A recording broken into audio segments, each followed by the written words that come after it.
All right, we are on. We'll give people, a chance to get here. I always like to give them a couple of minutes, but Thanks it was for good that we welcoming us scheduled in. it.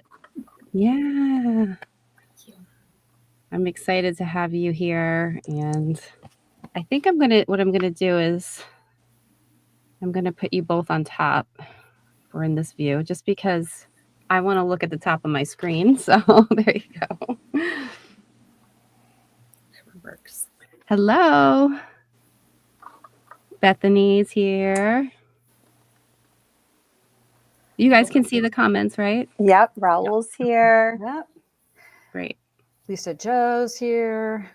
And if you wanted to reply to a comment, you just can click on the bottom, post a comment, and absolutely do that. If somebody else is talking and you want to do that, you can. Hello. Hi, Tiffany. So, Shayna, I think I wanted to let you kind of get started because of my raspy voice, and I'm just feeling like ick. So I would love for you to kind of absolutely. So thanks, everybody. Yeah. So thanks everybody for joining us tonight. It's a special evening because it is National Missing Persons Day. And we are so thrilled to have Suzanne Timms, the daughter of Patty Otto, who's been missing from Lewiston, Idaho for 48 years. And Mel Jederberg, who is the Finley Creek Jane Doe advocate. And their connection to this story is one that, if you follow Light the Way, that you probably have heard of before. If you have not heard this story, it is an incredible connection and an incredible story that we are hoping to bring some advocacy to this evening. And Nikki and I kind of picked this story because it's a story that's remained unresolved for many, many years. And it's important that on National Missing Persons Day, we recognize that this day is for families, and it's for families to know that there are people here that are still recognizing that their loved ones are missing, and that we're here to help them bring awareness to their stories, and to help them bring that support and to share their loved ones, and to find different ways to continue to really enlighten everyone with how we're going to bring them home. So that's why we've invited Suzanne and Mel here. So thank you for joining us, ladies. And our big ask of you this evening is to learn more a little bit about this story. And then when you leave this evening, we just hope that you'll share a missing person flyer at some point this evening. If you did today, we thank you so much for doing that. If you haven't today, we ask that you do so after this live, because you're really helping someone in a way that you never could imagine. So that's kind of a little bit about why we're here on National Missing Persons Day. So Suzanne and Mel, thanks so much for joining us.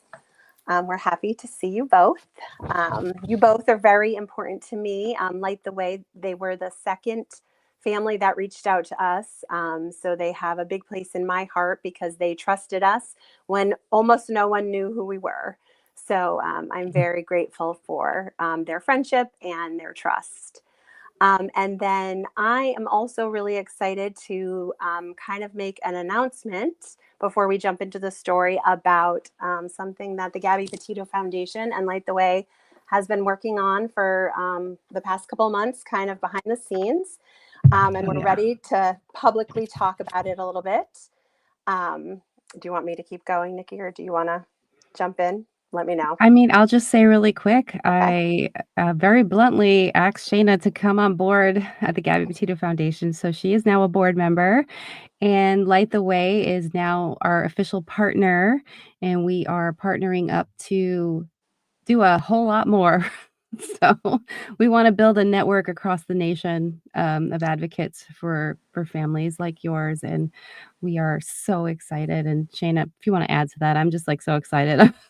Yeah, I mean, we're so pumped, so honored to be asked to be part of the Gabby Petito Foundation. Much like all of you, I was someone who was watching missing persons cases unfold from my home. And Gabby's story just made me start to share flyers publicly. That's kind of what made me share flyers publicly. And that's what made me get involved in Oakley Carlson's case. So I feel like this has come truly full circle for me. And I am so excited to be working with families that bring inspiration to just about every single person they meet, because they are just as kind and wonderful and inspirational as you can imagine, because they are here to do good, and that is it. Mhm. And they Yeah. that's it. They want to change the world, and I want to be part of that. And that's what Yeah. Light the Way wants to be part of. So we have big dreams, and I think that working together we'll be able to do that. So we're really excited, and we are hoping to share all of our goals and what we're able to accomplish together with everyone. And we'll hope that you will follow all of us along as we try and make an even bigger impact in the missing person community, as we kind of grow our partnership. And we're really excited to see where it goes. Yeah, I'm excited. We're gonna be doing webinars together, just offering so much for everyone, and bringing in families like Suzanne and other families who have experience that can help teach as well, because you guys are in it and you know exactly what what it entails, and there's people that need help, and the experience is important. So it's just going to be an amazing team, an amazing network. So I'm excited. And then just connecting all of the families as well. I think that's going to be great. Yeah, as Yeah. always, focused on families first, because we know that you all are the ones who are driving the ship, and we want to make sure that that is always the most important thing. So we're really excited, and we can't wait to get started. So I think Yes. maybe we should just jump in Yes. with Suzanne and Mel. So we have some questions that we kind of want to start with, and as the audience is kind of listening, if you have questions, feel free to type them in, and we'll get into it as we're going through things. I should say that Patty's case has a lot of different levels. It's 40 plus years of information that takes twists and turns. So it's a lot of information to go through. Suzanne can tell the story at length, and she can also give a short and sweet version, depending on what she wants to focus on this evening. And so I think we'll just kind of focus on some questions and see kind of where it takes us. There are some wonderful podcasts out there that have really dug deep into Patty's story and the connection with the Finley Creek Jane Doe. We can give some of those suggestions at the end.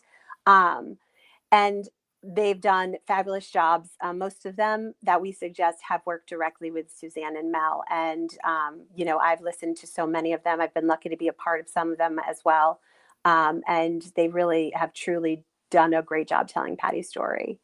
So, Suzanne, let's talk a little bit about your mom. So who was Patty Otto, and what do you remember about her? Well, thank you so much, Jana. And I do want to congratulate you and Nikki on this endeavor to join together. And I'm already going to go off task, because I can't wait to tell you that. Thank you. I cannot imagine what my grandparents went through in 1976, when no one around them in our entire community had experienced the loss of a 24-year-old daughter. My grandparents and Nikki and her husband had to feel so alone and so lost in the process of what's going to happen. So to know that you guys are going to create this, a core, I think, like a course, what it's going to be like. This is what you can expect. These are things that you're going to go through. These are things you can work on. These are things that you can be doing while you're sitting there waiting for your child to come home. So thank you for giving them that. Oh, thank you so much. Thank you for what you do. But do what I let's can. hear about your mama. So my mother was a 24-year-old mother of 2 children. She had, my sister was 5 and I was turning 3 the day that she disappeared. She was a local woman who had grown up in Lewiston, Idaho, and her father was a firefighter. Her mother worked there at the local mill, very much ingrained into the community. They'd lived there their entire lives. So it's such a shock to think that in 2021, she hadn't been seen or spoken of in any media since 1997. I'm not going to do the math in my head, but that's a long time from 1976. Now, did the community forget my mother, or is it that my grandparents died, and whose responsibility is it to remind them, hey, I have a 24-year-old woman who's missing? She was not somebody who could just be forgotten. She was loved by classmates. She was loved by her family. She had a sister that she went to every single day. They had children almost the same age. They would cook together, bake cakes together. She loved to get dressed up. She had her hair done weekly. I haven't had my hair done in a year. My mother went in weekly. She liked to look nice. She wanted to play the part of a beautiful, responsible young wife. She was attending college courses, really looking forward to making a life for herself. She wasn't just somebody who was hanging on by a thread and up and disappeared. However, I personally don't remember very much about my mother. That's just what I've been told. So as far as who she was a mom, a mother, a local community member, and very loved, outgoing, vivacious, beautiful young lady. Very much like your daughter, Nikki. No crying tonight. Doing my best. Deep breath. Okay. I also have a 24-year-old daughter, so it's really like close to my heart. She's my world. Yep. Yeah. Thank you. And I guess what's always reminded me, so what sits with me so much is that, what you don't remember about her, and then what you do remember about her disappearance. So could you talk a little about what you do remember about her disappearance? Because, that's really important. It is. So unfortunately, the night that she disappeared, I do remember very clearly. And I remember that my parents were fighting and she had put us to bed downstairs, which was unusual because our bedroom was across the hall from theirs. So I think that there was already a known issue and she didn't want us to be involved in it. So she put us downstairs. She'd gotten home that night at about 11 o'clock. She'd been up at her college courses and picked us up at our grandparents' home. Carried us downstairs. We went to sleep. I heard the fighting and crashing, and I was a super curious 3-year-old, just like I'm a super curious elderly lady right now. I had to go find out what that sound was. I'm like, seriously, if there's a crash in the middle of the night, it's not my husband who's jumping up. It's me. I've got to go figure out what it was. I'm going to go, approach an intruder. So I snuck up the stairs in our home that we lived in. It was my father had purchased our grandfather's home. This was a family home. There's wrought iron rails that protect you from falling down the stairs. And I peeked through the wrought iron rails and I could see what was happening and what all the commotion was. And they were physically fighting. And it wasn't a one-way fight. He hit her and she hit him back. And I remember thinking, whoa, this is wild because mom doesn't usually hit my dad. And then he grabbed her around her neck and pushed her up against the wall. And from that point, he drug her either into their bedroom or into the kitchen. I just remember shrinking down to the stairs and being so scared. And I ran to my sister. And all I remember was waking up the next day and my dad saying, we have to go. We were in a big hurry. And in the car ride, he told us, your mom doesn't want to be a mother anymore.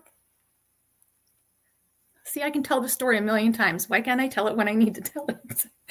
She doesn't want to be a mother anymore. She's not coming home. And when we arrived at his friend's house, I clearly asked the young lady if she was going to be my mother, because I know I need one. And she assured me that she was leaving and moving out of town and that she would not be my mother. I didn't really know if it was real or not because our father told us that what I saw was a bad dream. So if I would ask about it and say what I had saw, he would say, that never happened. That was a bad dream. And so I tried to reassure myself that I just must have had a nightmare. You know, all 3-year-olds dream about their mother beating up their father and then being drug away by their neck. I'm sure all 3-year-olds dream that, right? It's really common for a 3-year-old. So I wanted to believe that he was right, that it was just a bad dream. When my sister and I were old enough to get the police file, decades had passed. And I had relived that night over and over and over again, thinking it's a bad dream. Why do I keep seeing it again? I read in the police report. I had reported it to family. They had reported it to the police. It's exactly what I'm saying right now.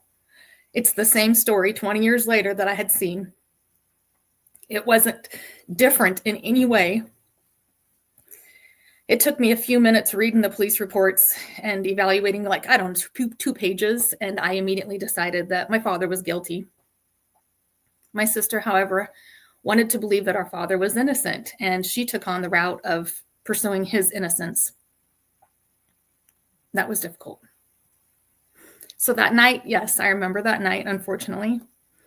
And I'm thankful that it's documented in police reports, because then as a child, you can look back and say, okay, it wasn't a bad dream. I was telling people the same story over and over and over again. It really did happen.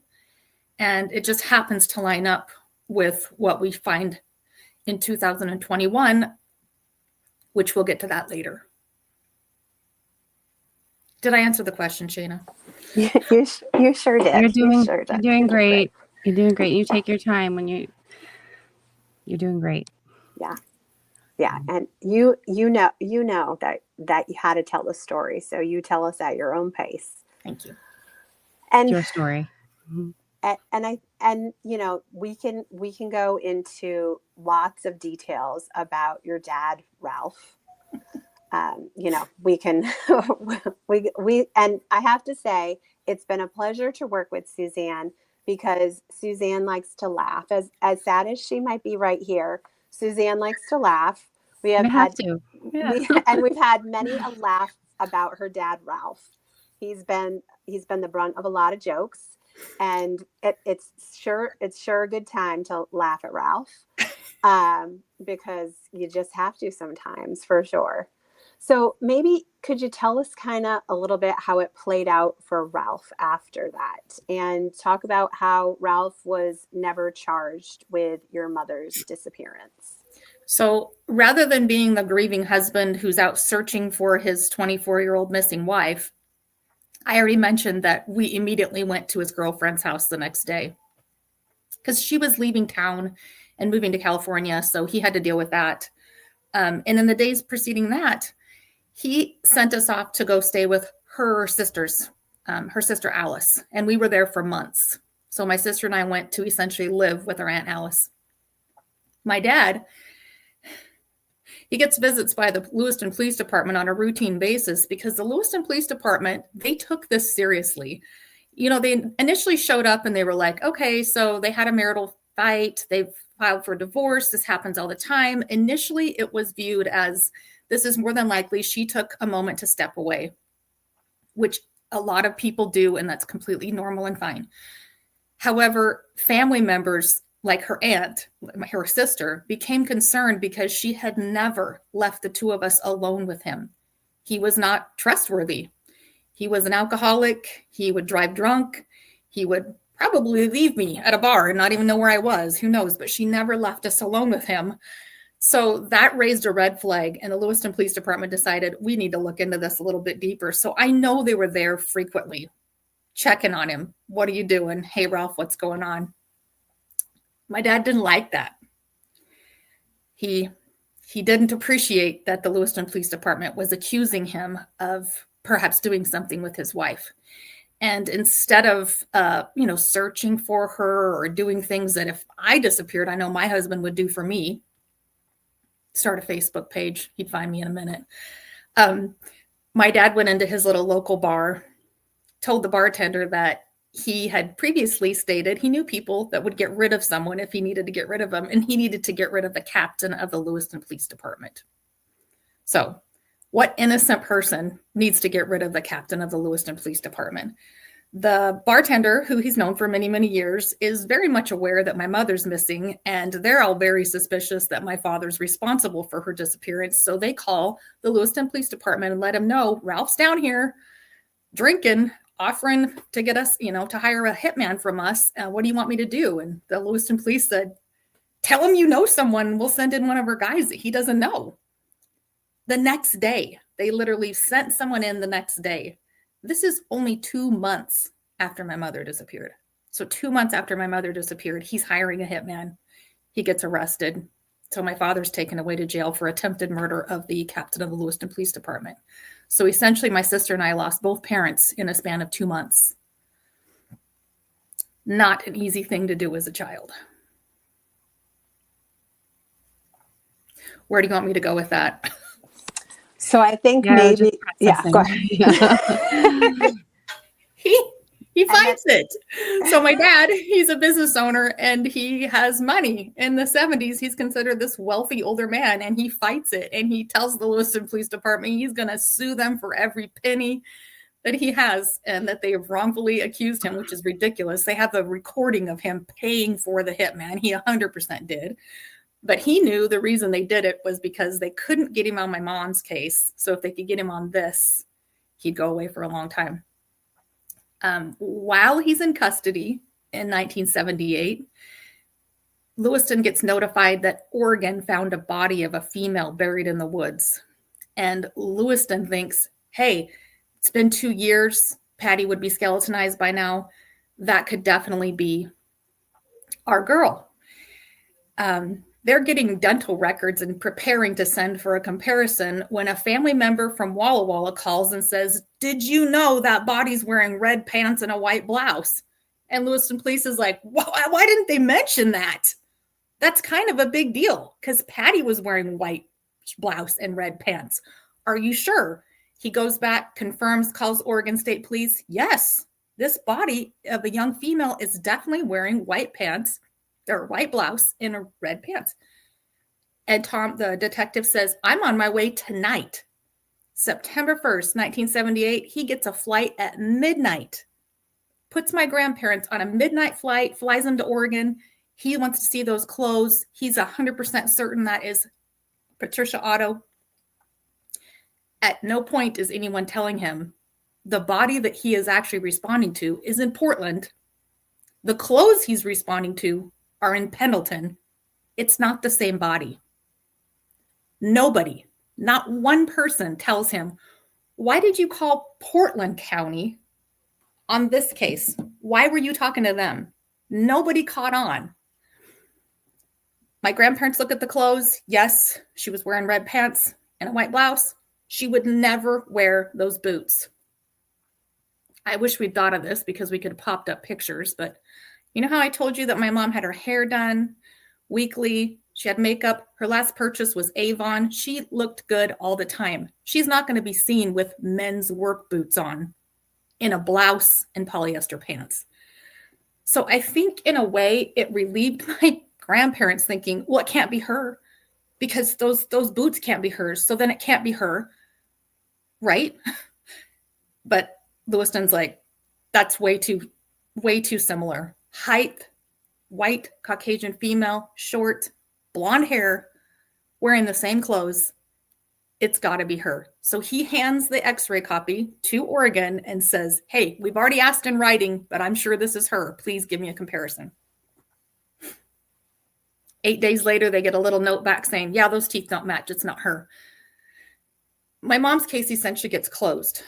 So let me go back to my dad. While he's in custody, Lewiston goes to talk to him and says, we have this body in Oregon. We thought for sure it was her. And my dad says, why don't you charge me? Well, because it wasn't her. It wasn't her. And he's very relieved. It wasn't her. But why don't you charge me? He even says something like, maybe I do belong in prison, so I can't hurt anybody else. Why don't they just charge him? Oh my gosh, the things that my father said. It's 48 pages. It's really interesting because you can read the transcript and it's like you're talking to my father. He's a handful. That's crazy. I know where I get it from. I know where I get it from. He's a handful. He's basically saying, dang, they found a body in Portland wearing red pants, and it wasn't her. But they kept mentioning Pendleton. She wasn't buried in Pendleton. That body was sent to Pendleton, but she was not buried or found in Pendleton. So my dad then, he says, oh, thank God it's not me. I didn't do that. He fights it, gets out, and within a year of him being out, dies in police custody for a theft of a chainsaw or something ridiculous. But he gets picked up and he ends up dying in police custody. So that would be 7 years after losing our mother. We technically lost our father for good, which was probably for good, right? So we became orphans at the age of 10 and 12. We had neither a mother or a father, thanks to my father's actions. Does that give you a little bit of an idea of who my father was? Wow. Yeah. Hearing you speak about it, I've read your story. I know we've had email exchanges, but hearing you speak about it really hits home. Yeah. Wow. I'm sorry that you went through all that, but it gets better. You're amazing. Can you talk about it gets better? At what point did you start this process of fighting for justice for your mom? Like how did that happen? Should I jump that far, Jana? I'm sorry. Yeah, if that's too far, you can go wherever you need to go. I mean, because the jumping really starts like my sister has the whole case file, and my sister is essentially proving my father's innocence, right? And so her and I would occasionally look at the things together, but I don't want anything to do with it. I'm 100% convinced they're going to find her body, buried in Lewiston somewhere, and we will then know that my father did it because he's so guilty. Everything he says and does, he's O.J. Simpson in Idaho. But he never paid for it either. So years passed. We've gone from he's out, he's died. 2006 is when my sister dies in a horrific accident with her husband and nephew and another child. And I kind of inherit that case file, but I still don't touch it. I don't even want it in my house. I don't want the case file. I'm really surprised I didn't just dispose of it, which I'm so grateful I didn't. Because what happened is in 2021, I have continued to follow missing persons cases. I have followed advocacy groups, because I needed that so much when I was a child. I needed that so much, that connection to know I'm not the only one that's lost a mom, but I am the only one I know that's lost a mother who's missing, a father who was murdered, my only sister, my only nephew. So you feel very alone in your grief. So I follow these pages and I'm scrolling through, and on the missing Northwest persons page, my picture pops up, black and white, me picture. What the hell? I am going to try to pop that up really quick. I don't know if it's going to cover She's us pointing at, well, that looks like my mom, but is it? Oh, yeah. That's my picture. I mean, it's you. It's me. That's me in my 20s when I'm really skinny. And excuse Mel, this is me on crack. That this is me. And then I click on the link and it says found in 1978, and that she was wearing red pants and a white blouse. And I'm like, oh, wait, you're telling me it's my face wearing my mother's clothes, and she was found 2 years after my mother was found? Hold up. I need to see more. Click, click, click, click. I get the newspaper article. You've got to be freaking kidding me. Who is this person? How would they rule my mother out? And that's where Mel comes into my life, where I reach out to Mel and say, what the hell, Mel? It rhymes. If somebody in your group is drawing pencil pictures of me and saying they found me in 1978 when I was just a child, but my mother is missing and she was wearing the same clothes, same height, everything about it describes my mother, buried in the woods in Oregon. And I'm asking Mel, how did you rule my mother out of this case? It's unbelievable. When I saw that picture of you and next to that, it's unbelievable. You can't make it up, really. No, I'm not making it up. Not making it up at all. And Suzanne, was it 2021 that you saw that picture? So it was kind of like the end of COVID, where we were all, scrolling our phones a lot, finding ways to connect with people. So I can imagine, you're scrolling because that was all part of our routine, right? Because that's how we're connecting with people. And to then see your face while you're in this routine of scrolling and to be like, wait, hold up. Like, I need to find in and dig in more, especially as you're trying to connect with these advocacy groups and, just find out a little bit more, because you were craving that, like craving to feel like you could be a part of something like that. Absolutely. So I think it's just wild. So in comes Mel Jederberg, the Finley Creek Jane Doe advocate. So Mel, let's just talk a little bit about how you got started with the Finley Creek Jane Doe advocate. And I really give a lot of props to you, because you are an advocate, just like many of us here who have we have no connection to these stories, right? We kind of step in because we just want to help. Right. So talk a little bit about what made you want to help in this story. Whew. Well, we'll try to do the short version, but from the time I was very young, I was the kid living in True Crime Corner in the library and just trying to find out, okay, what makes somebody want to do the things that I'm seeing in these books, right?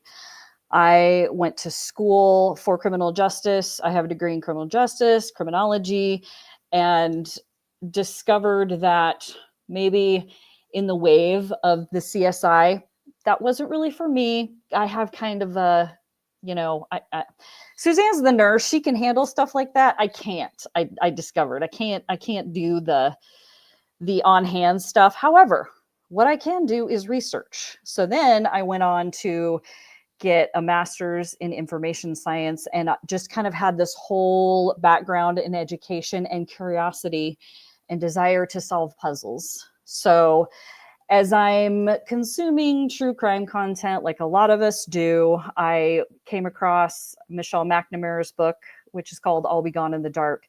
And Michelle McNamara was a journalist, but she had a drive to really solve some of these puzzles that she was coming across as far as unsolved crimes and things. And then I read another book called Chase Darkness with Me that talks about geo-targeting on Facebook and solving crimes that way. So my sister's in the chat talking about me, but yes. So between those two things and just my curiosity, I was like, okay, I wonder if I could do something along these lines and maybe grab a case from my area and take it on. And one of the things that you hear about too when you're in the space for very long are the databases, right? So we have the Doe Network, we have NamUs.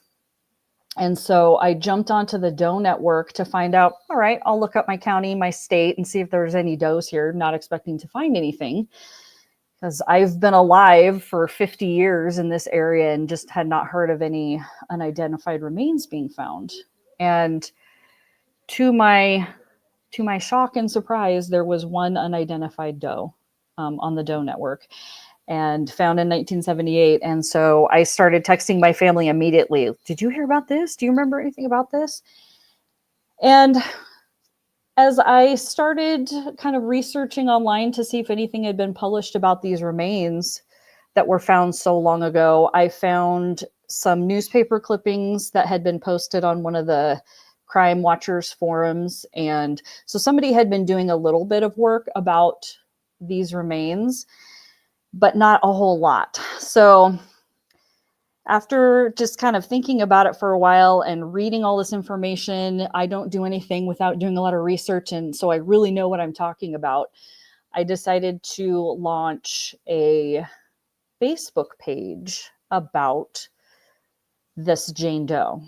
And mind you, she didn't have a moniker yet even. So I looked at a map. We went actually out and visited the area because it's right near me where she was found. And I'm just kind of looking around at landmarks and things. I'm like, well, there's a road here and there's a creek. It's called Dry Creek. But this is the Finley Creek area. The Finley Creek Cow Camp area is what it was called. So I'm like, all right, we'll go with Finley Creek Jane Doe. If you know anything about kind of campaigns, you kind of have to have a catchy name, so it really catches people's attention. So as it happened that the anniversary of her remains being found was coming in August. And so I decided, okay, well, I'm going to launch this on the date that she was found so many years ago. And I'm going to roll with it and see if I can get any attention online for this Jane Doe. And I basically, if you go way back and look at those first posts, I was telling it from a first person point of view. I was found in a shallow grave. I was estimated to be 5'2" to 5'4", whatever it was. And I was also estimated to be 6 to 8 months pregnant, and just kind of did all these posts about what she was wearing and where she was found and kind of the culture of the time. I did posts showing maybe a purse she might have carried, what the clothes might have looked like, because I had no pictures. I was using my imagination. And just kind of went from there. And I did promote some of the ads so that I could get people to come to the Facebook group. And one of the first people who jumped on was a guy by the name of Jason Futch. And he's the one who had done the initial posts in Crime Watchers and that kind of thing. And he said, I would really love to connect to whoever's running this Facebook group. And I mention him because he's actually the one who was ultimately able to connect us with Dr. Anthony Redgrave from Redgrave Research. And he is the one who created the forensic art.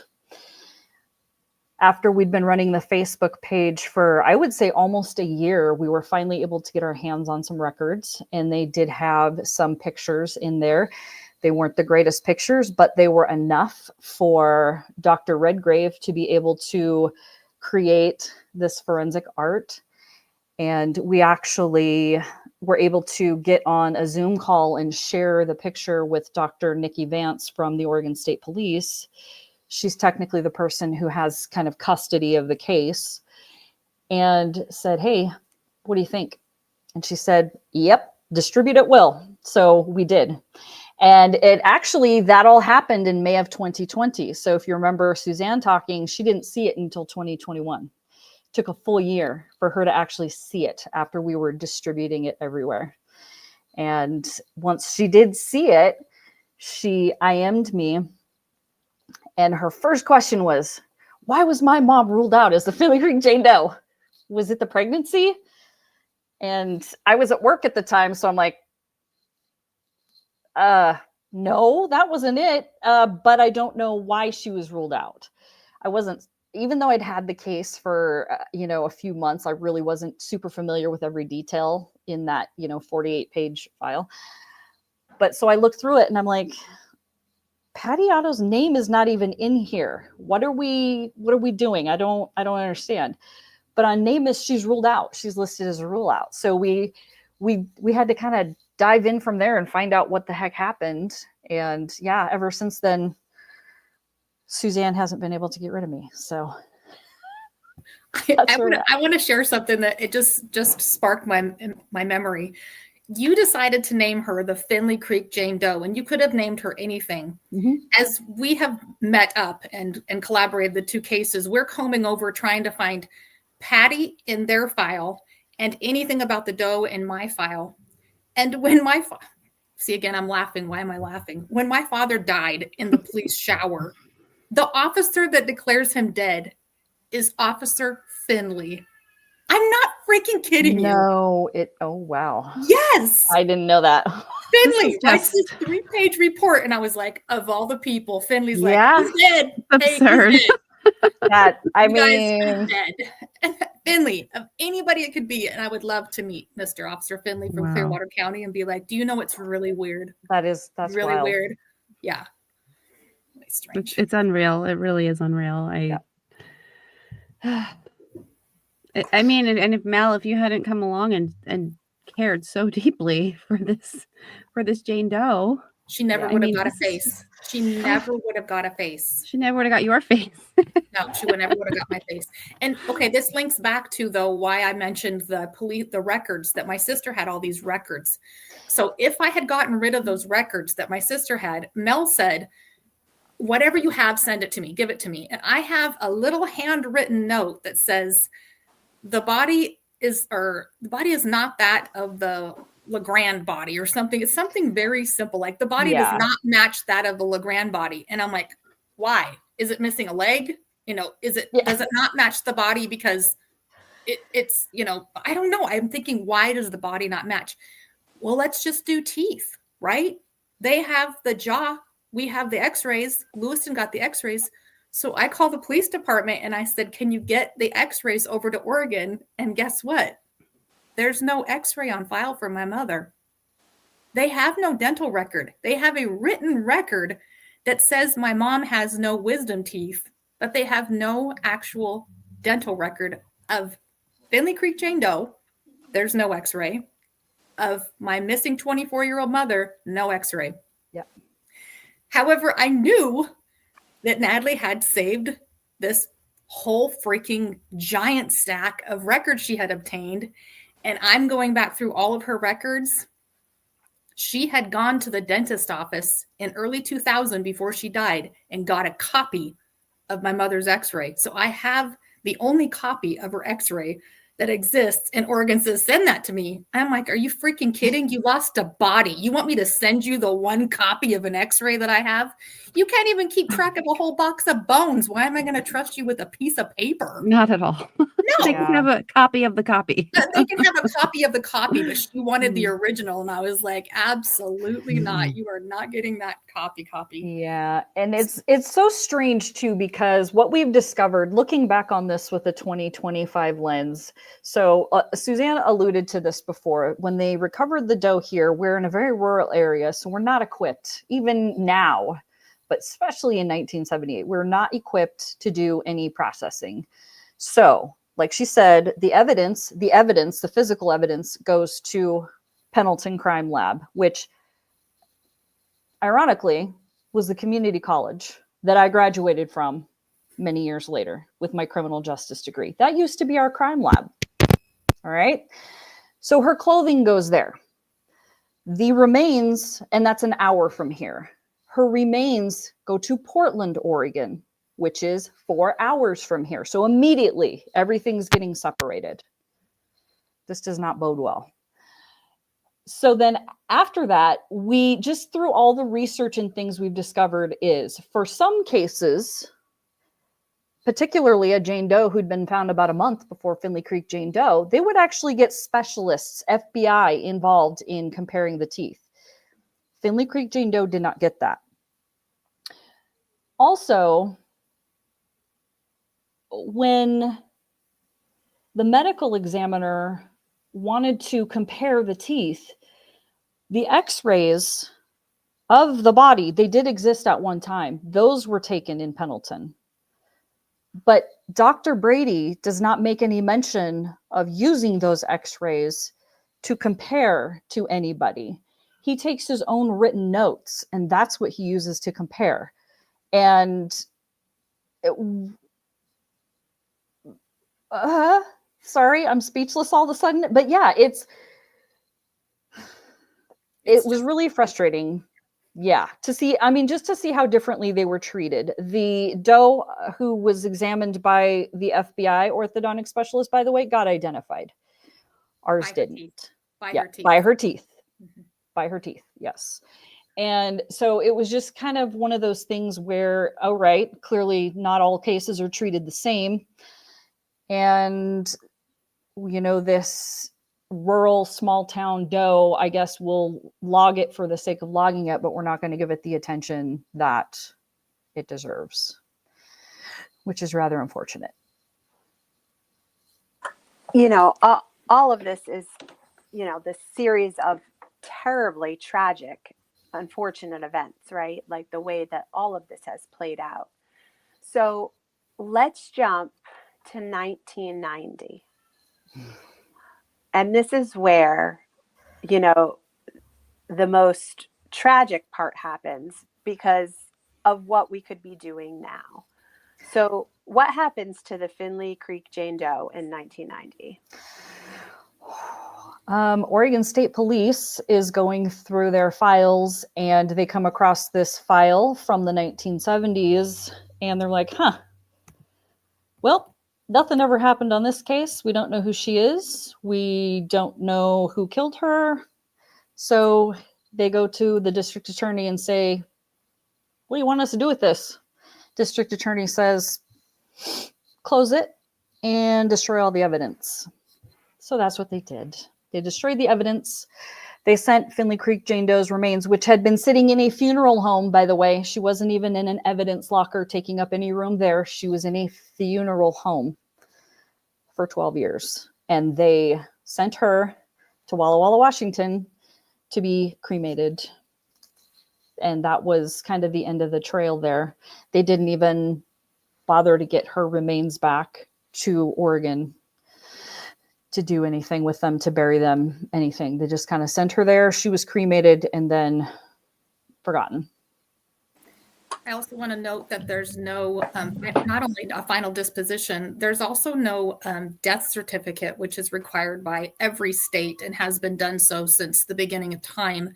Even if you don't have a name, it's so interesting that the Oregon Medical Examiner wrote a book about how important that death certificate is. He writes this whole thing and provides a copy of a blank death certificate in the book because it tells the story to the detectives who are trying to solve this crime. And she literally doesn't get a death certificate. My belief is that he got the body from Portland and then he got the body from Pendleton, technically. I kind of wonder if he didn't realize for a couple of weeks that he had 2 boxes of female remains. I kind of think he just took for granted and was like, oh, damn, that's a different body. Because if you look at the records for Finley Creek Jane Doe, he wrote exactly the same dental issues on Finley Creek that he wrote on the Portland Doe. So he goes through and says she has all these 13 fillings, even though he doesn't have an x-ray. He writes the same thing.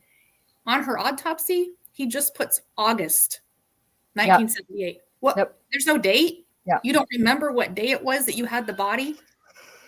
It was somewhere around August 31st. It's really interesting that it looks like this was back documented after it had occurred, and he had to go back and be like, I didn't realize I had 2 cases here. It really does. And they were only found a month apart.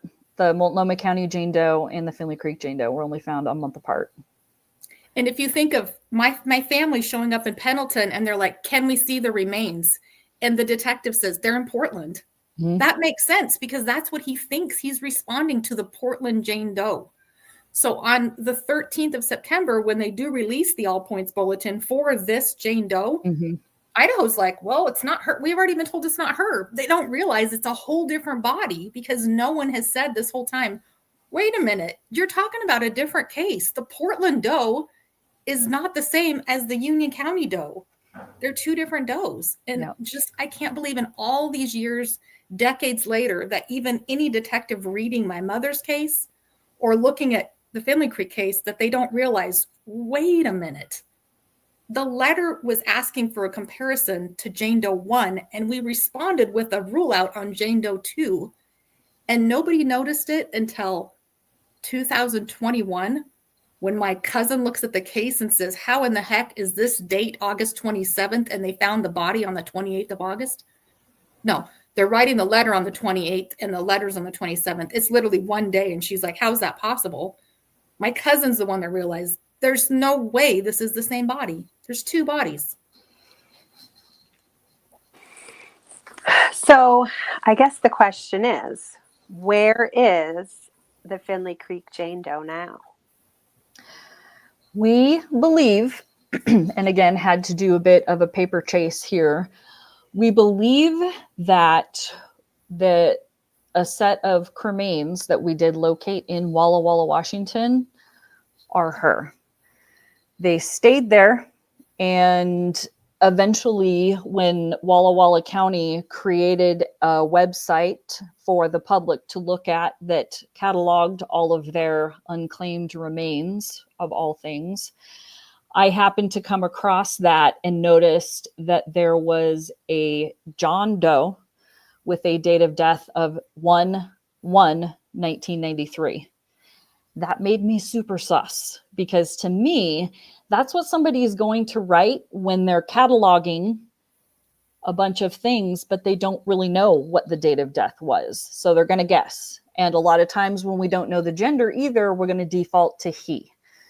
So just grasping at those straws, I reached out to the coroner over there in Walla Walla County, explained what I was doing and the circumstances. And so he went to look at the cremains and the box, and there was a sticker on them from the funeral home that Finley Creek Jane Doe was cremated at. And when he looked at them, he's like, well, yeah, these are about the size of what they would have looked like had she been cremated in the 1990s. So we're fairly certain Finley Creek Jane Doe is in Walla Walla, Washington right now at the coroner's office. And guess who else is in Walla Walla, Washington? So I have lived in Idaho my whole life. And in 1999, I left Idaho and moved to Walla Walla, Washington to be near my sister. So what are the chances that I leave a state and move to Walla Walla, Washington, having no idea that the same coroner who helps me with my son when I lose my son in 2013 is going to be this guy who says, you have got to be kidding me. This box is sitting here. You're here. Everybody knows it's your mother. Just take her home. Wow. I could just walk in there and take her home. It's unbelievable. But I can't. If I do that and I just take her home, Oregon says, fine, you have your answer. I can't do that, even though I know she's right there. I'm literally across from her in my office. I can look out to the coroner's office. It is the weirdest thing, knowing she's sitting on a shelf in a box labeled miscellaneous cremains, a pregnant woman. Yeah, I agree with this comment. It's not a coincidence. You're there for a reason. There for a reason. And that everything has happened yeah. full circle. Your mom's telling you where she is, who she is. Oh, is she and ever? We need proof. Is she ever? And I mean, for all yeah. of us, I feel like we have plenty of proof, right? But we need the police to say this is it. I agree. Somebody had asked way back here in the questions too, like what keeps you going, what makes you resilient? And I did want to touch on that it was just something that I'm like, ever since I was a little girl, I thought if my mom comes back, I want her to be proud of me. And I was a good little girl, because what little girl wants to upset her mother so she leaves again, right? Aww. But then when I lost my dad, I was like, good God, they're both gone. If there really is a heaven, they're watching me. I had better be good. And I think that I behaved because I had this belief that I think heaven's for real. And I am going to see them again someday. And without that belief, and to just think that they're gone and that's it, my child, your child, Nikki, to just think that, I don't know how I would get up and go the next day thinking I'll never see my sister, my child.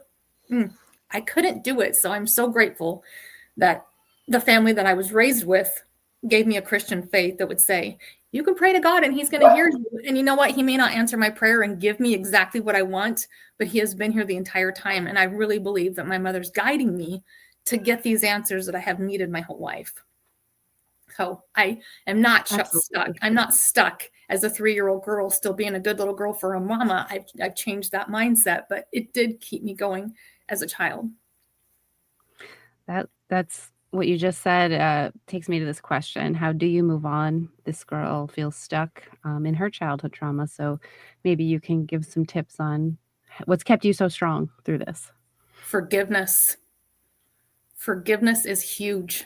Forgiveness, because when you hold on to that anger at anyone, if you hold on to it, you know, it will eat you up. I could be angry at my father. However, he acted in the heat of a moment and he couldn't take it back after it had been done. My mother did not leave me intentionally, even though I believed that my whole life. I have to forgive that she's not there. I have to forgive that I hated her. I despised her. I have to forgive myself. Yeah. I have to forgive the mistakes that were made in my sister's accident. You know, she died of carbon monoxide poisoning. That's 100% preventable. I could be so angry. I could go out there and riot and protest that boats kill people. Nobody should ever own a boat. it's not going to bring my sister back. I have to forgive what has happened and move on and accept that, you know what, today I have a squawky little grandson out there screaming because I didn't give up and I get a chance to see him grow up. I do have reasons to be grateful and to be hopeful. Despite losing every single member of my family, I still have reason to smile. I still have reason to get up and move on. I still have a reason to fight.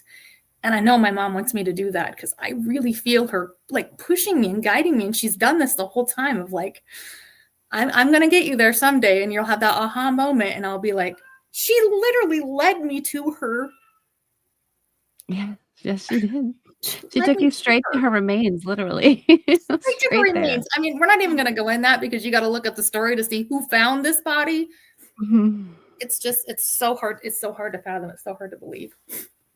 Wow, you're amazing. And you look like you're 20 years old, by the way, with grandkids over there. So. I don't feel 20. Thank you, though. Thank you. I think that leads us into this next kind of question for both you and Mel. What are like the systemic changes you feel need to happen so this doesn't happen to somebody else? I will briefly touch on it and then I'll hand it over to Mel. In my mother's case, I felt that the Lewiston Police Department really handled it well, the sense that nobody was really reviewing the case to determine, do we have everything we need to identify her in 5 years, in 10 years, and 20 years? And I think standardization of any missing persons case so that one person doesn't get treated differently than the other person is so imperative so that every case has what it needs to be solved today, tomorrow, and 10 years from now or 25 years from now. So my Lewiston Police Department, even though my dad tried to kill the captain, and they probably hated my family for forever, they did a fantastic job. And I give them kudos for what they did. Oregon, on the other side, I'll leave that up to Mel. Well, yeah.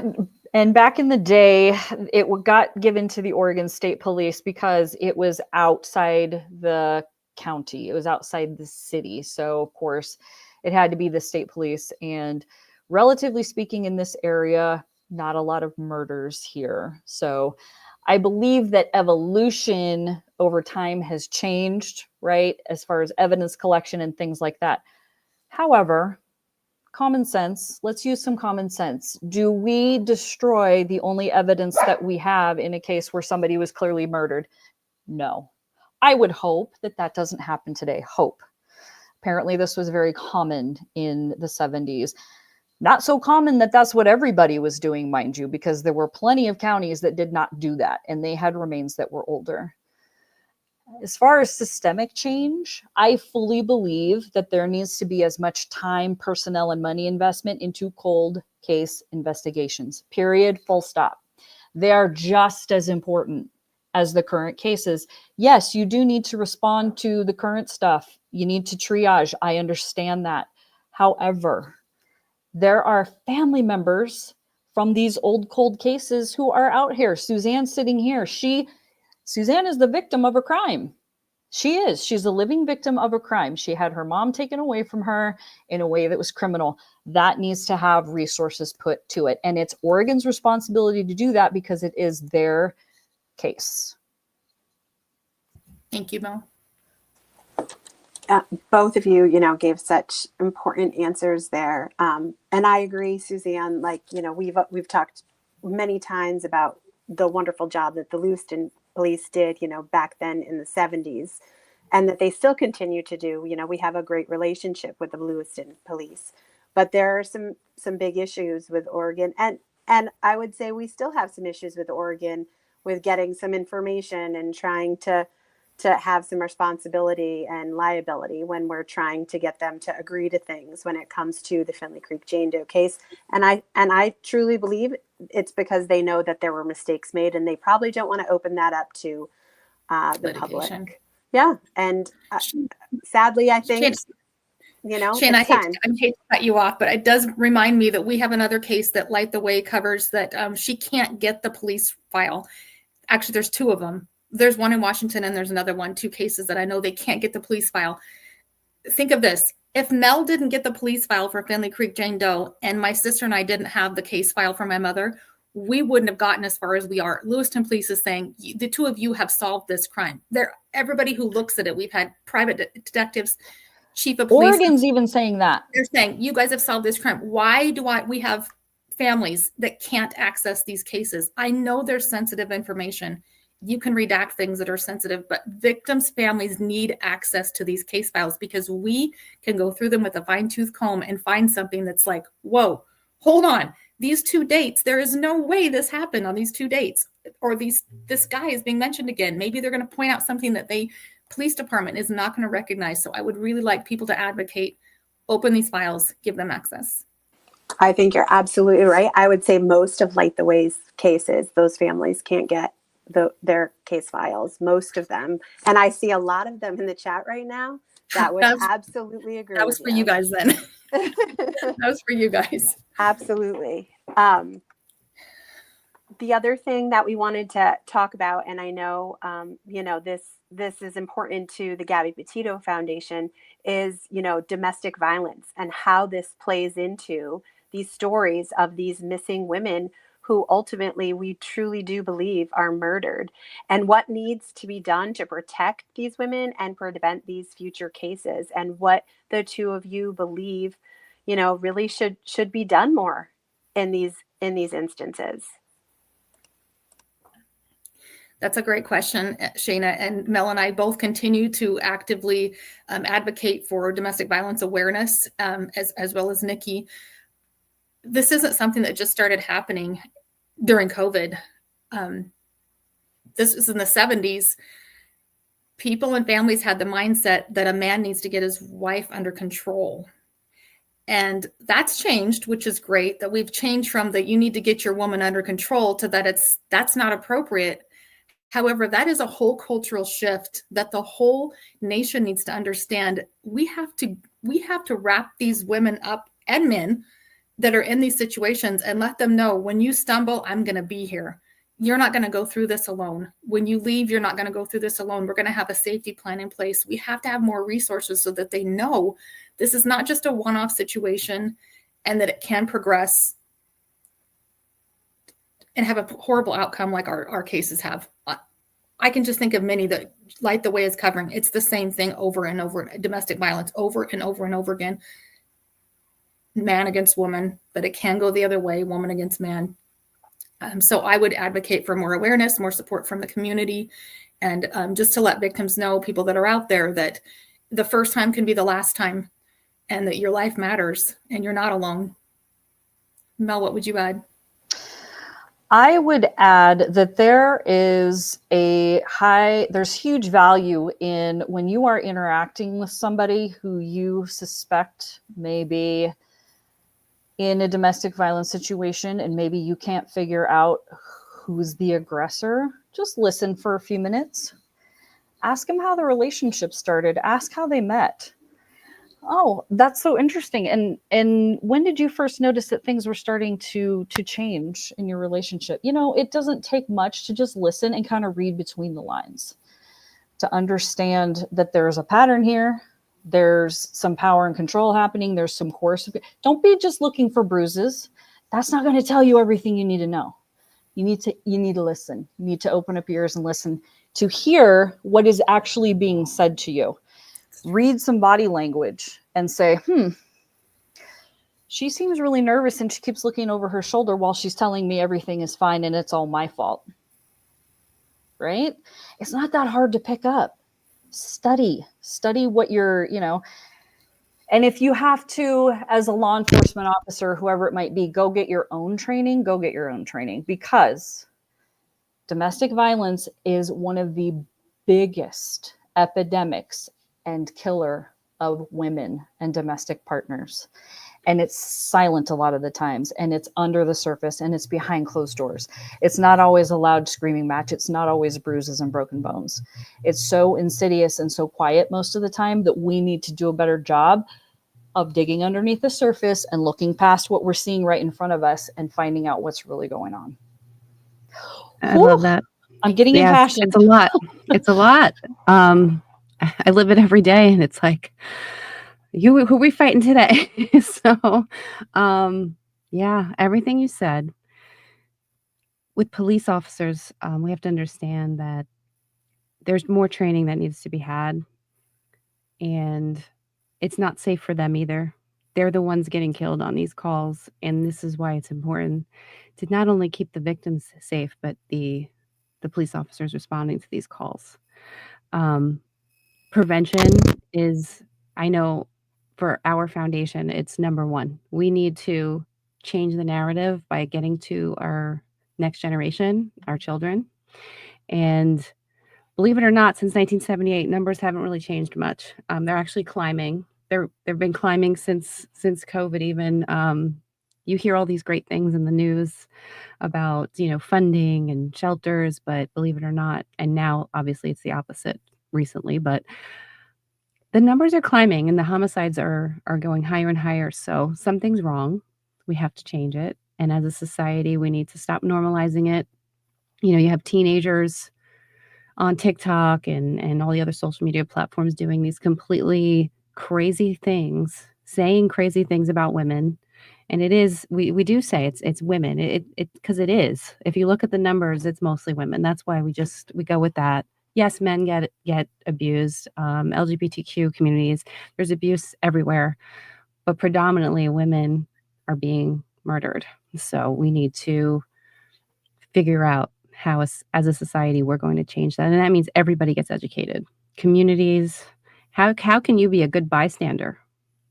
How can you be a safe, and do it safely? So yeah, there's a lot, and we're actually revamping our website. There'll be the Gabby Petito Alliance, and we're bringing all of this information to one place so people can just come and learn, because people ask all the time, what can we do? And we're going to give you those tools.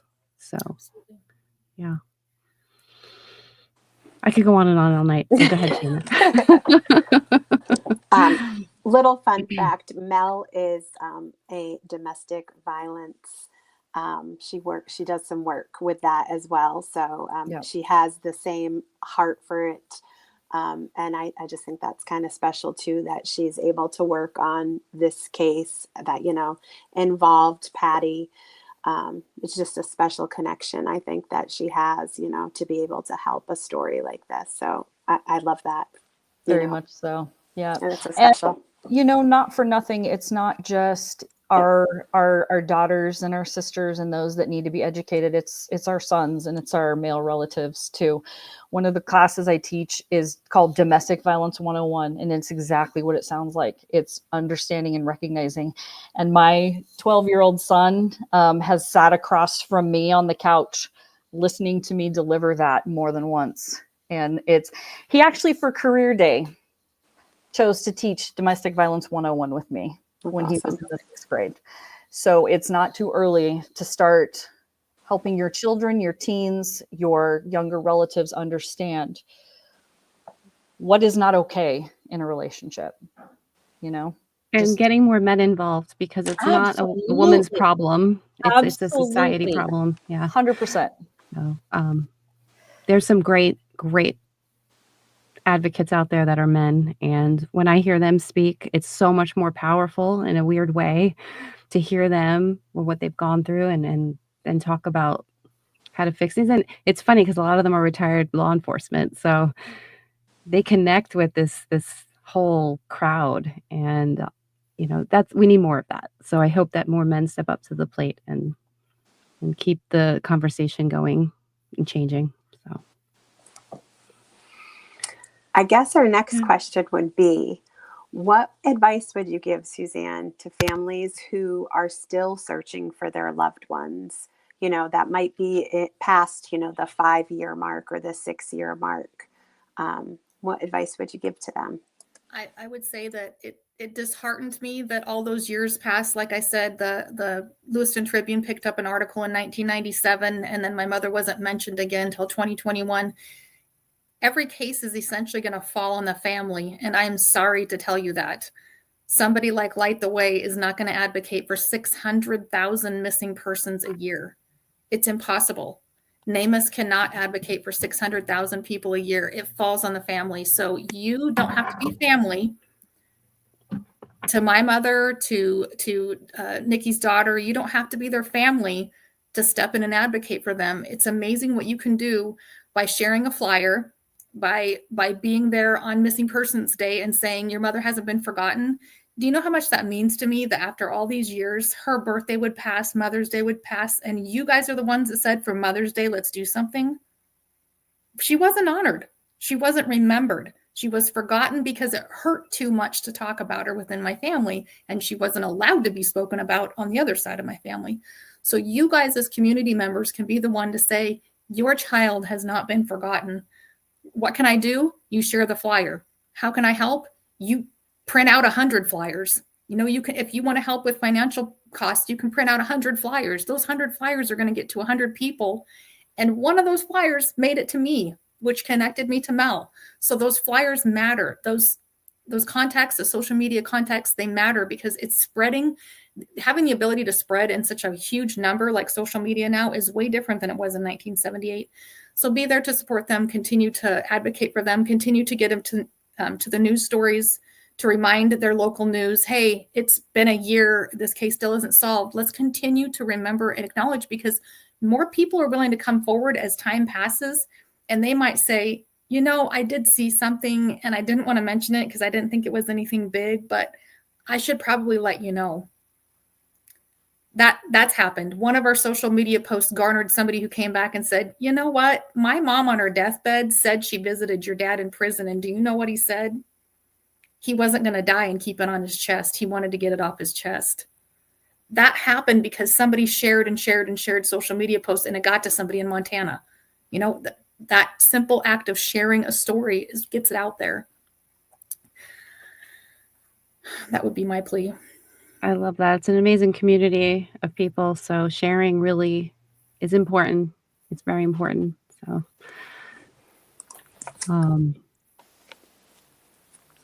do you have anything, Mel, on that? Just speaking as somebody who is not a family member of somebody who's missing or who has been murdered, I find myself surrounded by these family members who are doing all the work. So one of the things that I like to say is, you know, what can I do? What can I do? I don't have a lot of money. I don't have a lot of time, whatever it might be. My mantra is wash the dishes. You'll see me post this quite often. And what that means is a lot of times when you feel helpless, or, you know, somebody has experienced a tragedy and you don't know what else to do, what you can do is wash the dishes, because that's one less thing that they have to do. So if you don't feel like you have the time to pick up a whole case, then you can print the flyers. I'm driving around right now with flyers on my car for Vlad Hassel. He doesn't even live here. He's from Florida. However, you just never know. You never know when somebody is going to see something and be like, oh, I remember.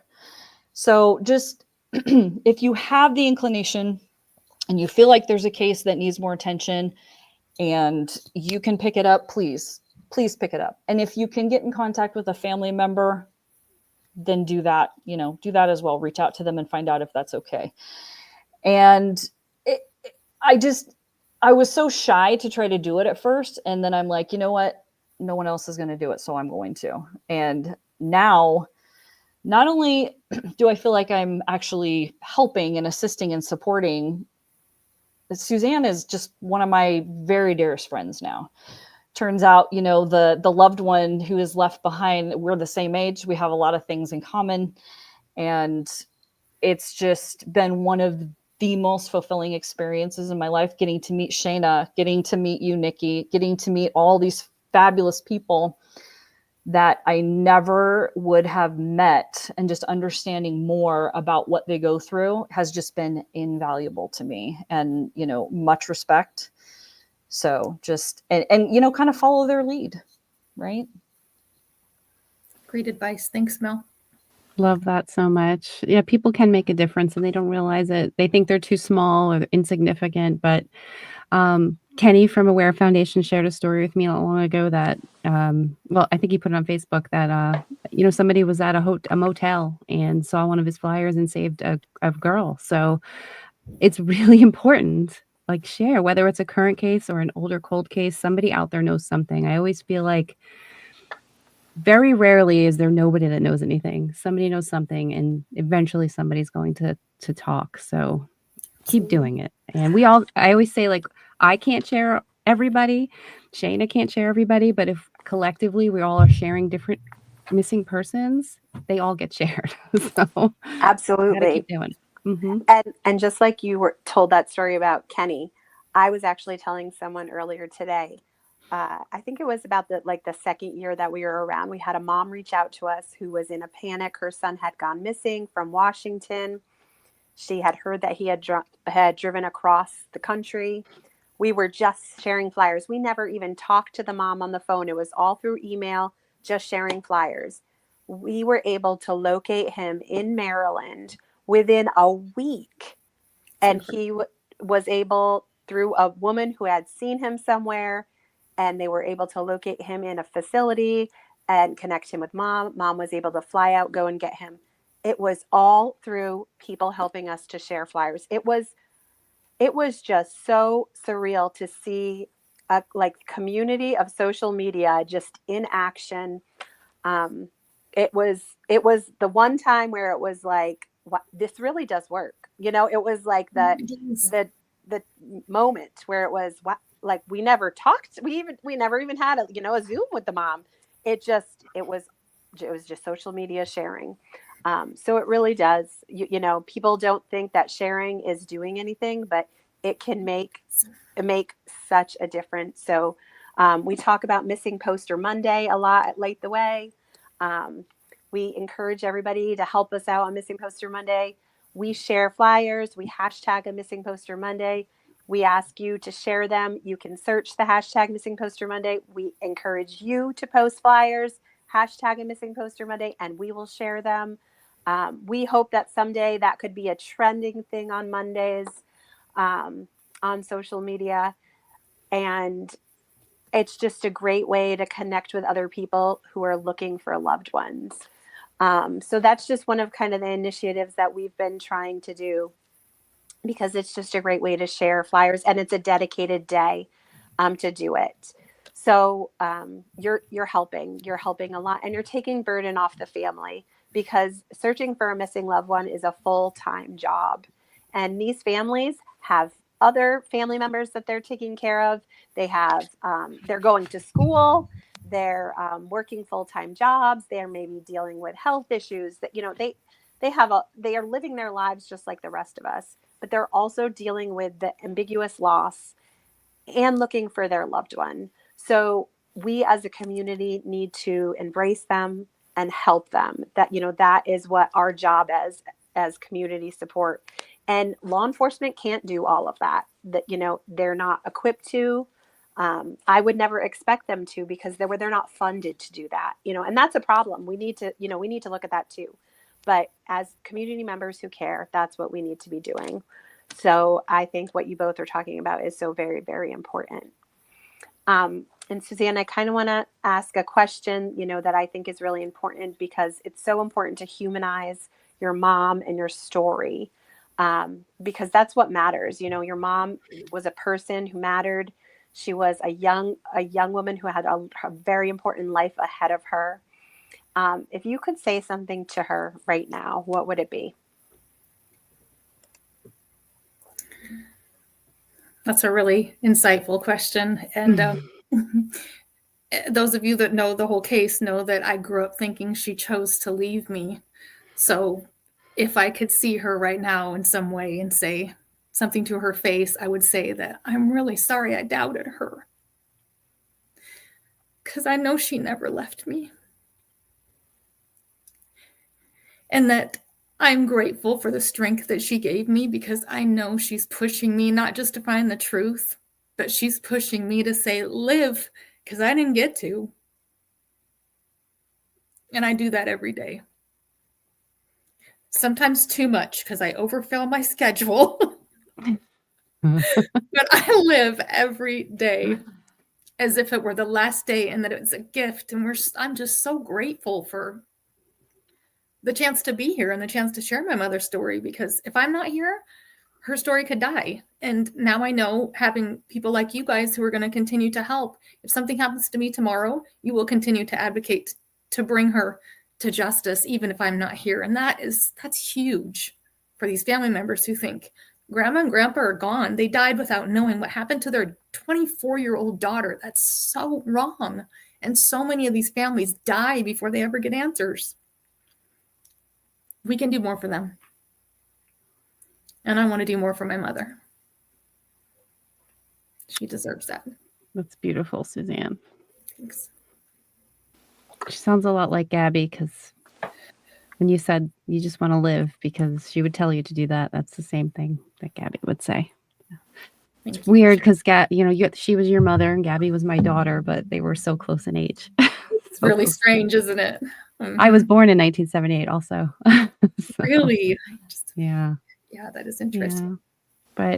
And she was born on your husband's birthday. Yes. We were in a live and he was like, wait a minute, what? On the same day, and I'm like, oh, talk about coincidences. Okay, talk about coincidences. Margaret's asking in the chat here, can you please tell us who found the body? So to leave you guys on you need to go look this up. I remarried when I moved to Washington in 2010. And the person who found the body in 1978 is my current father-in-law and his father. So when I say my mother is literally trying to solve this case, what did she do? Turn my face? Look at him. Look at him. I don't know. Like, this is your husband. That guy, you're going to marry that guy. Yeah. What? It's definitely her. Your mom is what are the with chances? you every step of the way. And, all your family's with you, the family that you've lost along the way, and guiding you. And it's beautiful to see all the synchronicities. It's obvious that it's them.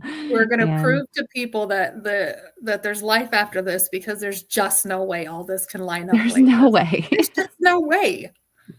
There's no way. No way. And I have all the faith to believe that we are going to have answers, that science is going to continue to advance, and we will have 100%.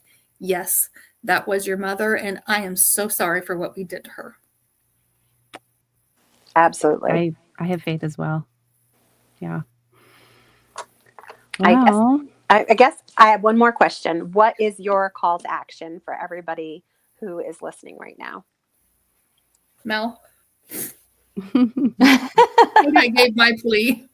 My call to action, particularly for those who are not having to carry this burden for a family member, if you just want to get involved, just jump in. And, I know it can feel a little bit intimidating, especially when you don't know if you're doing the right thing or not, but we can't emphasize it enough. Share those flyers, use those hashtags, come to events like this. This has been phenomenal because all y'all are talking to each other in the chat, and it's amazing. And you can find out all these other groups that you can go follow and get involved in. And it's really, truly the little things that count, because the little things just add up and up and up and up and up. And pretty soon it's just going to be, the message is going to be spread far and wide, and you just never know when somebody's going to see it. So, and don't stop, even if you feel like, oh, it's not really making a difference. It is. It's absolutely making a difference. So please don't stop. Don't feel discouraged. It's going to get some of these cases where they need to go. I guarantee that. Absolutely. I love that.